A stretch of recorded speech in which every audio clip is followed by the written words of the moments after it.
Hello दोस्तों, Vishwakarma classes में आपका फिर से स्वागत है। तो आज हम बात करेंगे कल के वीडियो के पार्ट 2 के बारे में। तो कल आप लोगों ने क्या पढ़ा था वीडियो नंबर 1 में?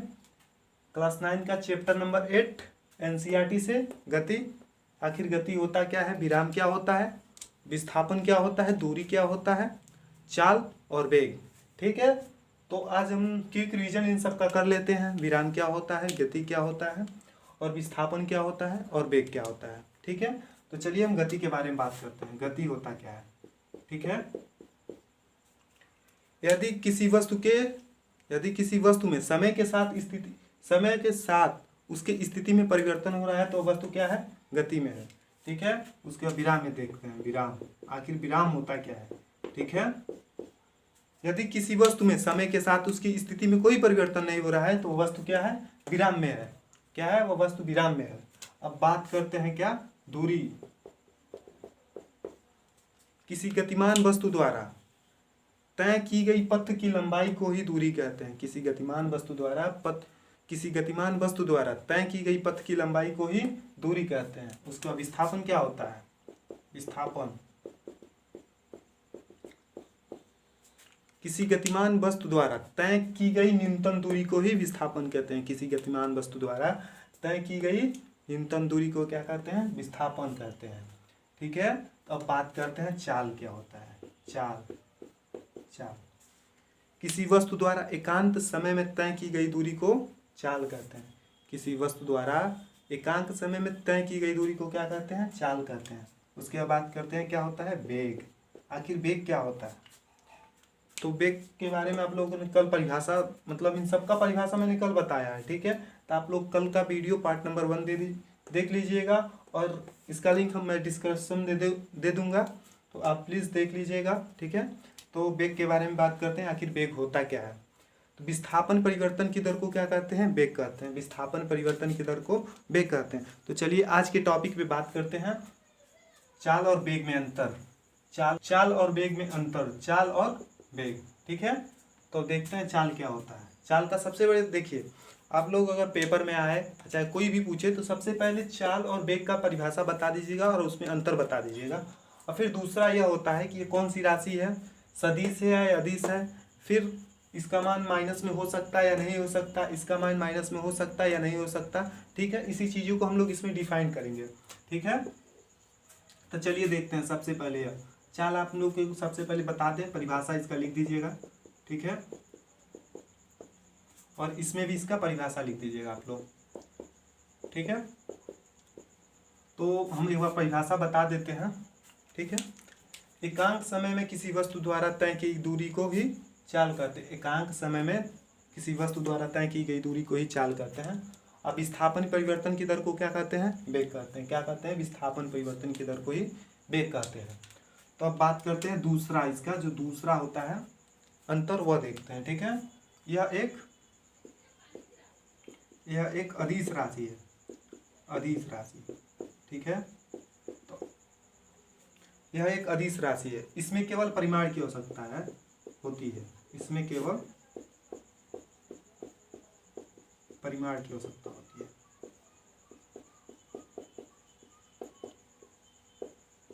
इसमें केवल परिमाण की आवश्यकता होती है। ठीक है, फिर यह देखते हैं, यह एक सदिश राशि है। यह एक सदिश राशि है। क्या है, सदिश राशि है। इसमें इसको व्यक्त करने के लिए, अच्छा इसमें, ठीक है, इसमें परिमाण और दिशा दोनों की आवश्यकता होती है। ठीक है, तो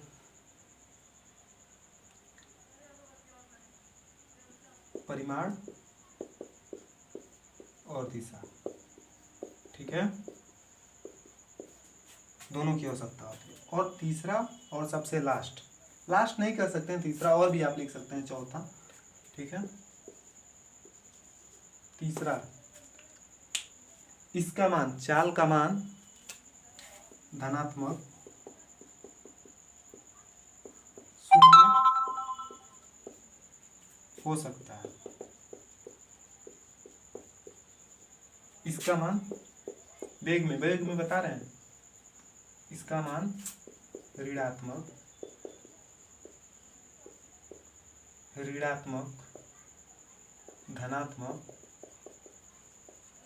धनात्मक और शून्य हो सकता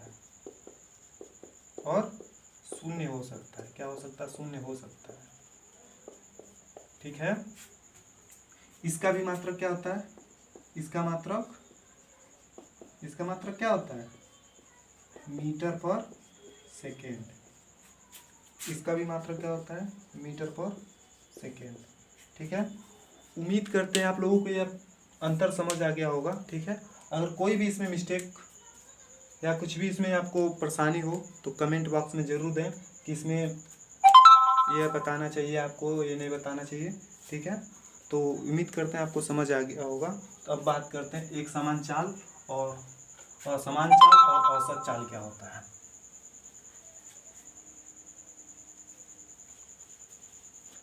ठीक है, तो क्या देखते हैं एक समान चाल।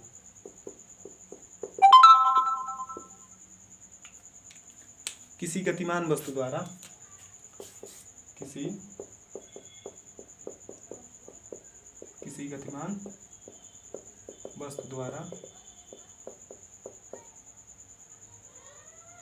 गतिमान वस्तु द्वारा समान समय या समयांतरालों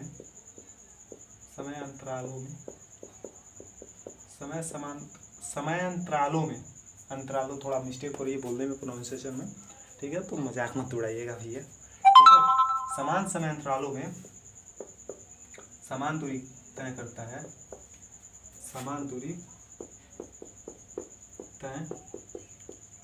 है, तो उसका चाल एक समान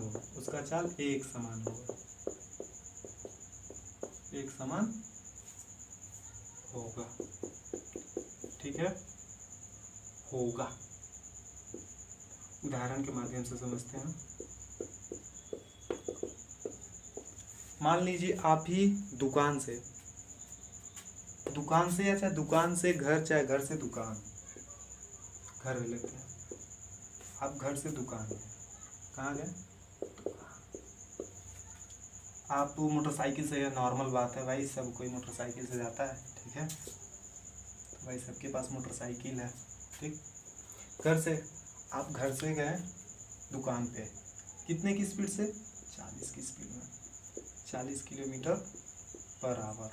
ठीक, आपने इस स्पीड से गया दुकान पे और सामान खरीदे, और फिर 40 की स्पीड से आपने घर चले आए, 40 किमी की स्पीड से आप घर चले आए। तो यहाँ पर आप देखेंगे कि जिस समान चाल से गए थे आप, 40 किलोमीटर पर आवर की स्पीड से गए थे और 40 किलोमीटर पर आवर की स्पीड से आप चले आए। ठीक है, तो उम्मीद है आपको उदाहरण समझ आ गया होगा। ठीक है, लेकिन आप लोग एक बात ध्यान रखिएगा भाई, कभी बाइक चलाइएगा, बहुत ज़्यादा इमरजेंसी है, बहुत ज़्यादा, भाई 60 चले जाइएगा। ठीक है, लेकिन मैं यह कहूँगा, आपको ये रिकमेंड करूँगा, आप प्लीज़ 40 चलाइए। ठीक है, क्योंकि घर पे आपका कोई इंतज़ार कर रहा होगा, माता पिता, ठीक है, आपकी बहन, सब कोई इंतज़ार कर रहा होगा। स्पीड में मत जाइएगा। ठीक है, क्योंकि आजकल स्पीड में चलाने वाले, बाइक में मरने वाले जो बच्चों हैं ना, सबसे ज़्यादा 18+ के बच्चे हैं। आपको पता होगा, न्यूज में आती रहती है यह सब।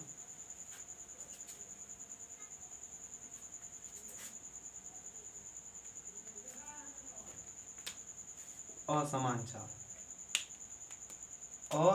चाल, आसमान ऊपर वाला मत समझिएगा। ठीक है, असमान चाल, किसी गतिमान वस्तु द्वारा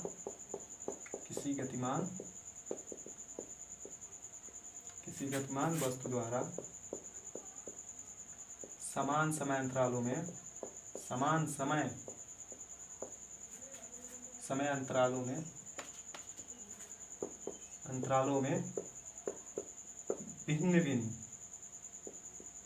भिन्न दूरी तय करता है, लगता है तो उसका चाल असमान है, असमान है। ठीक है, उदाहरण के माध्यम से समझते हैं।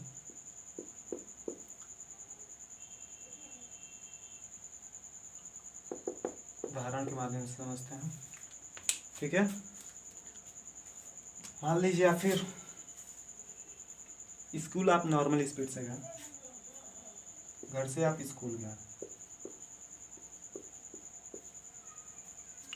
सब कोई रात में मोबाइल चलाता है, मैं भी चलाता हूँ, आप भी चलाते होंगे। ठीक है, लेकिन उम्मीद करता हूँ अब से मत चलाइएगा। आपने रात में मोबाइल चलाया कितने बजे तक? 2 बजे तक। ठीक, सुबह आप कब उठ रहे हैं? स्कूल जाने का टाइम आपका 8:30 बजे है और आप उठ रहे हैं 8 बजे। कब उठ रहे हैं? 8 बजे। ठीक है, तो आपको 30 ही मिनट में तैयार होना है और स्कूल जाना है। ठीक, आप तैयार हो गए और स्कूल में यह भी नियम है, आप लेट आएंगे तो भाई पनिश मिलेगी आपको। ठीक है, तो आप 8:30 बजे, मान लीजिए आपको तैयार होने में 8:20 लग गया और 10 ही मिनट का टाइम है, आपको स्कूल जाना है। ठीक, आप स्कूल गए, वो भी कितने की स्पीड से? तेज़ी से जाएंगे तभी तो पहुँचेंगे स्कूल, तेज़ी से जाएंगे तभी तो पहुँचेंगे। तो मान लेते हैं आपकी स्पीड कुछ भी हो, लेकिन नॉर्मली स्पीड मान लेता हूँ। अगर मोटरसाइकिल से आप जाते हैं तो 40 किलोमीटर पर आवर की स्पीड से नॉर्मल जाएंगे, नॉर्मल। लेकिन अगर साइकिल से जाते हैं तो मैक्सिमम स्पीड उसकी क्या हो सकती है? 20 किलोमीटर पर आवर। लेकिन जब आप स्कूल से घर आते हैं, क्या, जब आप स्कूल से घर आते हैं तो अपने दोस्तों के साथ मिठाई खाने चले जाते हैं और अपने दोस्तों के साथ पैदल आते हैं। कितने की स्पीड से? 10 किलोमीटर की स्पीड से। साइकिल से हैं तब, मोटरसाइकिल है तो भाई नॉर्मल 30 चलेंगे, बात करते हुए, मकरगट्टी करते हुए कि आज मैथ वाले टीचर कुछ ऐसे पढ़ाए, भूगोल वाले टीचर कुछ ऐसे पढ़ाए, हमने इसकी मजा ली, इसके मजा ली। ठीक है, बात करते गपशप करते हुए आप यहाँ पर देखिए चाल समान है क्या? नहीं समान है। ठीक है, उम्मीद करते हैं आपको ये उदाहरण अच्छा लगा होगा और समझ भी आया होगा। ठीक है, तो अब बात करते हैं औसत चाल के बारे में।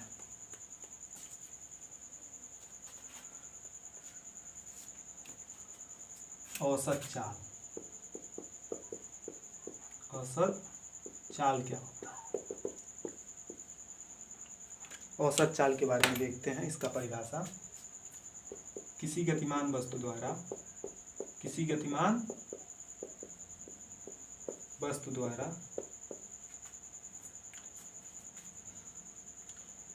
कुल तय की दूरी, कुल तय की गई दूरी, कुल तय की गई दूरी तथा तय कर, कुल तय करने, दूरी तय करने में लगा समय, कुल दूरी तय करने में लगा समय, में लगा समय का अनुपात, अनुपात औसत चाल कहलाता है। क्या कहलाता है? औसत चाल। औसत चाल कहलाता है, क्या कहलाता है? औसत चाल। इसका फार्मूला देखते हैं, औसत चाल का फार्मूला देखते हैं हम। ठीक है, औसत चाल, औसत चाल, इसका फार्मूला होता है कुल दूरी बटे कुल समय। इसका मात्रक क्या होता है? मीटर पर सेकेंड। ठीक है, तब इसके बाद हम बात करते हैं त्वरण क्या होता है।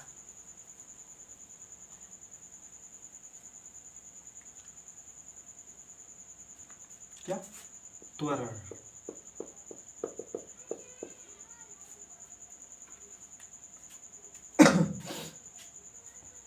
इसके बाद हम बात करते हैं त्वरण के बारे में। त्वरण आखिर होता क्या है? वेग परिवर्तन की दर को क्या कहते हैं? वेग परिवर्तन की दर को त्वरण कहते हैं। वेग परिवर्तन की दर को त्वरण कहते हैं।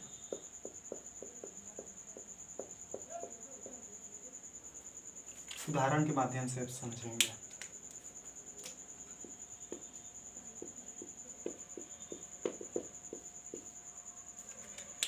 सब कोई मोटरसाइकिल चलाता होगा कि नहीं। और एक रियल मैं बात बताना चाहता हूँ, ठीक है। चाहे हम तो भाई, मेरे पास मोटरसाइकिल नहीं है, मैं ऐसा हरकत नहीं करता हूँ और ऐसा हरकत भी नहीं करूँगा। कुछ बच्चे ऐसे होते हैं ना, जब लड़कियों को देखते हैं चौराहे पे, अच्छा सड़क के बगल से जाती हैं, तो अपनी मोटरसाइकिल का क्या करते हैं, एक्सीलेटर बढ़ा देते हैं। एक्सीलेटर लेते हैं सब, किस तरह करता है, गोए करता है ना, ठीक। एक्सीलेटर लेते हैं, उनकी स्पीड में मान लीजिए वो 40 की स्पीड में थे, 40 किलोमीटर के पर स्पीड में, ठीक। वो ज्यों ही एक्सीलेटर लिए उनके स्पीड में क्या हुई, बढ़ोतरी हुई, तभी तो गोए देखिए, ठीक। मानते हैं भाई ज़्यादा स्पीड नहीं बढ़ी, थोड़ा सा हिटे होंगे लोग, तो मानते हैं भैया 3 किलोमीटर पर आवर की स्पीड बढ़ गई होगी। फिर आगे गए, फिर कुछ लड़की देखे, फिर वहीं आए वो लोग, मानते हैं फिर उनका स्पीड बढ़ गया। तो अब यहाँ पर देखिए इसके वेग में क्या हो रहा है, परिवर्तन हो रहा है। 40 पहले 40 किलोमीटर पर आवर था, और जो ही लड़की उसने देखा, एक्सीलेटर लिया, 2 किलोमीटर पर आवर स्पीड बढ़ गई, फिर उसने एक्सीलेटर लिया, फिर 2 किलोमीटर पर आवर स्पीड बढ़ गई, तो यहाँ पर इसका कुल स्पीड क्या हो जाएगा, अगर स्पीड इसका देखा जाए, ये हो गया ना, इसका स्पीड क्या हुआ, 44 किलोमीटर पर आवर, लड़की देखा तब, ठीक है। अब मंदन देख लेते हैं, मंदन होता क्या है।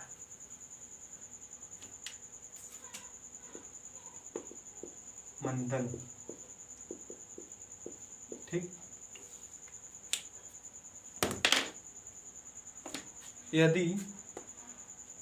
यदि त्वरण का मान ऋणात्मक हो, यदि त्वरण का मान ऋणात्मक हो, क्या हो, ऋणात्मक हो, यदि त्वरण का मान ऋणात्मक हो तो उसे मंदन कहते हैं।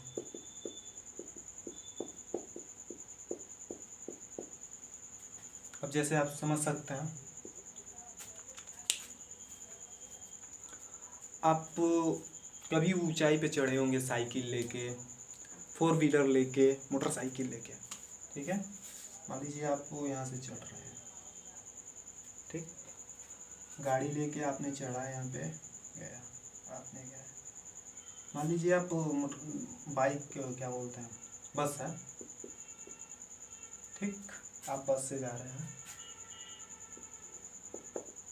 ठीक, बस से आप जा रहे हैं और बस की स्पीड क्या थी, 60 किलोमीटर पर आवर, ठीक। और जैसे ही गाड़ी ऊंचाई पे चढ़ा, इसका तेल क्या हुआ, खत्म हो गया। अब यह गाड़ी पीछे की तरफ गतिमान हो गया, तब इसके मान में क्या हुआ, ऋणात्मक होने लगा, ऋणात्मक हुआ, ठीक है। तो इसी को क्या कहते हैं, मंदन, क्योंकि इसका जो त्वरण है वो माइनस में आने लगा, ठीक है। जहाँ स्पीड इसका बढ़ना चाहिए, एक्सीलेटर लेने पे 2 किलोमीटर चाहे 3 किलोमीटर जो भी हो, उसका रेशियो बनाया हुआ होता है कि आप जितना इतना ऐठेंगे तो इतना स्पीड होगा, इतना ऐठेंगे तो इतना स्पीड होगा, ठीक है। तो इसका स्पीड क्या हुआ, या भाई साहब को मतलब एक्सीलेटर ले रहे हैं, खूब ज़्यादा एक्सीलेटर ले रहे हैं, लेकिन इनकी स्पीड इंक्रीज भी नहीं हो रही है और यह पीछे की तरफ लुढ़क रहे हैं, ठीक है। तो इसी को क्या कहते हैं, मंदन, क्या कह रहे हैं, मंदन, क्या कहते हैं, मंदन कहते हैं इसी को, ठीक है। तब वो लास्ट टॉपिक के बारे में आपको बता देते हैं कि अगले वीडियो में इसके बारे में बताया जाएगा, ठीक है। गति के नियम, क्या, गति के समीकरण, गति के नियम नहीं है, गति के समीकरण। तो पहला आपका है u square v square is equal to u square plus 80, ठीक। सॉरी बहुत गलती बता दी है भाई साहब। तो हम लोग का अगला टॉपिक है गति के समीकरण, क्या, गति के समीकरण, तो पहला समीकरण है इसका v is equal to u plus a t, और दूसरा है क्या है, s is equal to u t plus half a t square. तीसरा क्या है, v square is equal to u square plus two a s. ठीक है, तो इन तीनों के बारे में कल स्पेशली वीडियो बनाया जाएगा, कैसे इसको प्रूव करते हैं, फिर इसको कैसे प्रूव करते हैं, फिर इसको कैसे प्रूव करते हैं। ठीक है, तो आप लोग इसके बारे में कुछ पढ़ लीजिएगा और हम आपको बताएंगे तो ज़रूर। आपको कुछ मान लीजिए कोई भी बताता है, कोई भी टीचर बताते हैं तो 90% आपको समझ आती है, लेकिन ठीक है 90% तो टीचर समझाने का कोशिश करता है। ठीक है, लेकिन आपको 10% मेहनत किए रहेंगे ना तो मेहनत बहुत ज़्यादा रंग लाएगी। आपको दोबारा देखने की ज़रूरत नहीं होगी, दोबारा इसको देखेंगे नहीं यार, बहुत ईजी है, लगा देंगे आसानी से। ठीक है, तो उम्मीद करते हैं आपको समझ आया होगा। अगर वीडियो अच्छा लगा हो तो चैनल को सब्सक्राइब और लाइक करें। Thank you for watching, bye, मिलते हैं अगली वीडियो में।